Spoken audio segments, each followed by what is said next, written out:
மாத்திரம் இல்ல, நம்ம நடக்கிற வரைக்கும் நமக்கு கை கொடுத்து நம்ம நடந்து பழகினதுக்கு அப்புறம் நம்ம மேலையும் நம்ம நம்பிக்கை மேலையும் நம்மளை விட அதிக நம்பிக்கை வச்சு வழி நடத்துறாங்களே இந்த அன்பான குடும்ப உறவுகள், அவங்க தாங்க இன்று இளைய சமுதாயத்தின் முன்மாதிரி.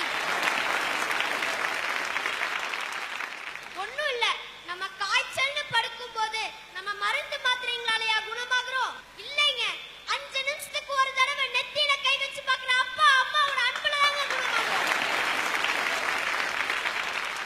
நம்ம தடமாறியோ இல்ல தடுமாறியோ போகும் போதெல்லாம் நம்மள அப்பா அம்மா பெரியப்பா பெரியம்மா சித்தப்பா சித்தி தாத்தா பாட்டி அத்தை மாமா அண்ணன் தங்க அக்கா தம்பி மச்சான் மாப்பிள்ளைன்னு அந்த 1000 உறவுகள்ல ஏதாவது ஒரு உறவுகள் தானே நம்மள நல்வழிப்படுத்துறாங்க. தம்பி சொல்றாரு, இன்னைக்கெல்லாம் அத்தை மாமா சித்தி சித்தப்பான்னு சொல்றாங்களா?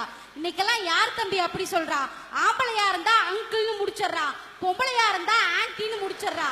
தம்பி இலங்கை வானொலியில சொல்ற மாதிரி சித்தப்பா பெரியப்பா அண்ணன் தம்பி அத்தை மாமே மச்சான் எல்லா உறவையும் சொல்லிவிட்டாரு. ஆனா ரொம்ப டேஞ்சரான ஒரு உறவு மட்டும் சொல்லாம விட்டுட்டாரு. அந்த உறவு தான் ஜாமி சம்சாரம். நம்ம வீட்லயே ஒரு கல்யாணம் காது குத்துனா தாய் மாமாவை விட்டுட்டு செஞ்சிருவாங்களா?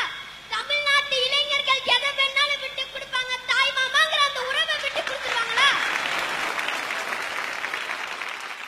தன் சகோதரி வீட்ல ஒரு விசேஷம்னா தான் கஷ்டத்துல இருந்தாலும் சரின்னு தான் கடன் பட்டாவது அந்த விழாவை நிறைவா நடத்தி தரானே ஒரு அண்ணன், அவன் தாங்க இன்று இளைய சமுதாயத்தின் முன்மாதிரியா இருக்கான். அது கூட பரவாயில்ல, ஒரே வயசு இருக்க தங்கையோட கணவன் தன்னை அவமதித்து திட்டா கூட தங்கச்சியோட எதிர்கால வாழ்வை நினைச்சிட்டு தங்கச்சி வாழ போற இடம் நினைச்சிட்டு அங்க எதுவும் பேசாம ஒதுக்கி போறானே ஒரு அண்ணன், அவன் தாங்க இன்று இளைய சமுதாயத்தின் முன்மாதிரி. ஐயா, நான் ரொம்ப மோசமா படிக்கிற பையன். நான் ஏதோ முக்கி தக்கி 7வது பாஸ் பண்ணிட்டேன். எனக்கு தலகால புரியல. நான் உடனே எங்க அம்மாட்ட ஓடி போய் சொல்றேன், ஆத்தா நான் 7வது பாஸ் பண்ணிட்டேன்னு சொல்றேன்.